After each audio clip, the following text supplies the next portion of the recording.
Saudara para pendengar Ria 897, saya akan bacakan kiriman email yang pertama pada tengah malam ini.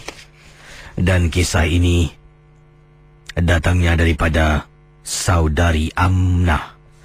Saudari Amnah berkongsi pengalaman dan kisah ini menceritakan tentang rumah yang beliau baru saja berpindah. Baru lebih kurang masuk 2 bulan. Pengalaman beliau, rumahnya di kawasan Jurong West.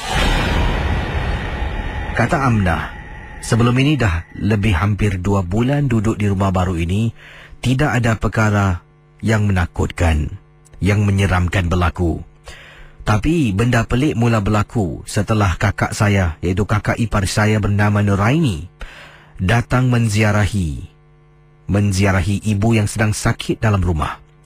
Ibu saya akan duduk bergili-gili. Mengikut kata Kak Amnah ataupun Saudari Amnah, ibunya akan bergili-gili tinggal rumah anak yang pertama sampailah yang terakhir dan akan kembali pada anak yang pertama, bergili-gili akan menetap di rumah anak-anaknya. Jadi bila ibu saya tinggal dengan saya di rumah baru, dah hampir 2 bulan kisi, ibu saya sakit.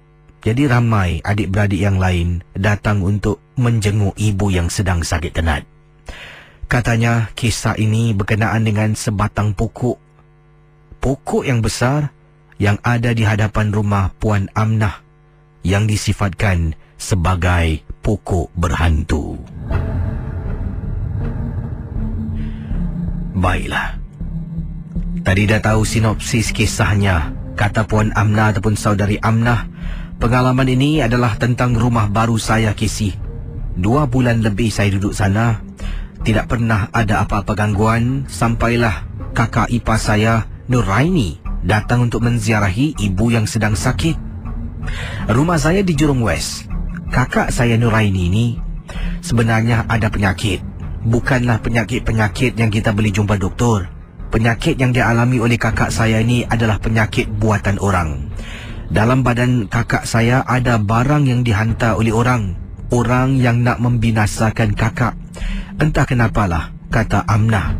Kisi kakak saya kadangkala pada waktu maghrib, dia akan menurun. Kadangkala dia akan menangis, menyanyi dan sebagainya. Jadi pada satu hari, dia datang ke rumah saya. Rumah saya di tingkat atas. Dia masuk menziarahi ibu yang sedang sakit.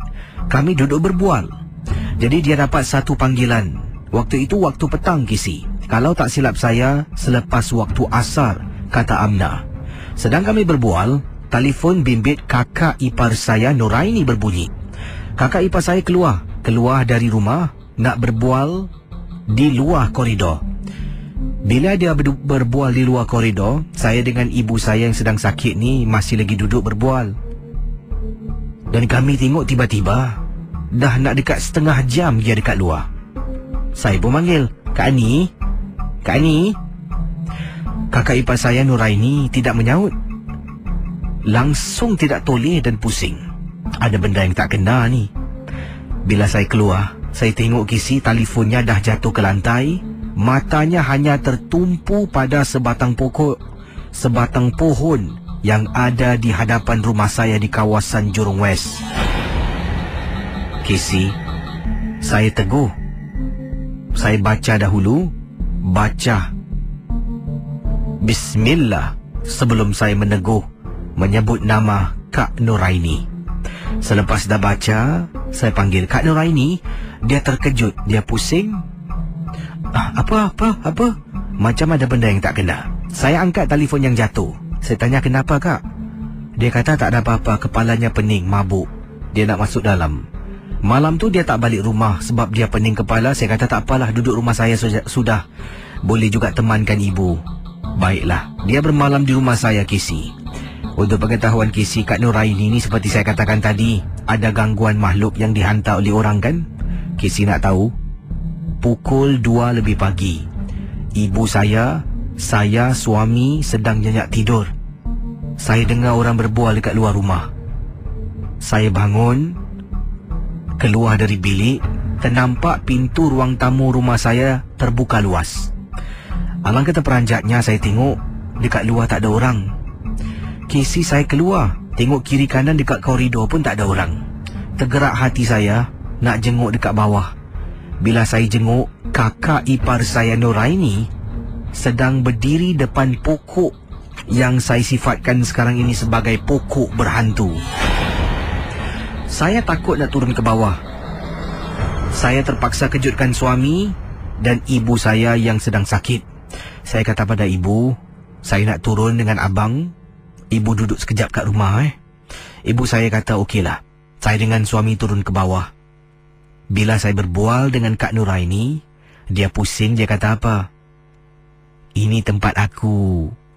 Kenapa engkau kacau? Kalau engkau tak nak kena kacau, kau naik atas. Bila dengar amaran yang diberikan oleh kakak ipar saya Nuraini, saya terperanjat. Suami saya panggil Pak Long dan juga seorang tukang ubat namanya Cik Baka untuk datang. Datang untuk membantu kakak ipar saya Nuraini. Cik Baka datang lebih kurang 1 jam kemudian. Dia baca surah-surah berikut ini. Kemudian kakak ipar saya pingsan. Saya, suami angkat dia naik ke atas kisi. Sampai dalam rumah dia mula menurun. Dia mula tunjuk-tunjuk pada pokok tersebut. Setelah perkara ini habis, ingatkan dah selesai kisi. Kisi nak tahu, 2 hari kemudian merupakan hari Khamis malam Jumaat. Saya dalam rumah seorang diri. Suami bertugas malam. Ibu saya sedang sakit, nyenyak tidur. 2 hari kemudian itulah, pukul 1 lebih pagi, saya dengar ada orang ketuk pintu rumah saya.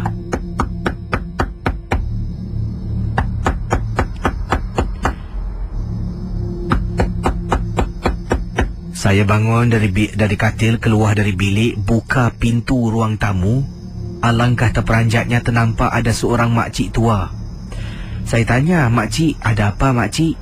Dengan suara yang terketa-keta, Nuraini ada dekat dalam. Nuraini ada dekat dalam. Apa cik? Makcik cari siapa? Nuraini ada dekat dalam. Makcik salah rumah lah. Saya tutup pintu kisi. Kemudian makcik tu ketuk lagi. Saya tak berani buka. Masuk dalam bilik, saya tidur ketakutan sampailah ke pagi. Rupa-rupanya dipendekkan cerita, kata Amnah, kakak saya, jin yang menghantui badan kakak saya telah pun bergabung dengan jin yang mungkin ada pada pokok tersebut. Malam-malam hari kisi, perempuan tua datang ketuk pintu rumah, tanya kakak ipar saya ada dalam rumah tak. Saya pun tak kenal sebenarnya siapa perempuan tu.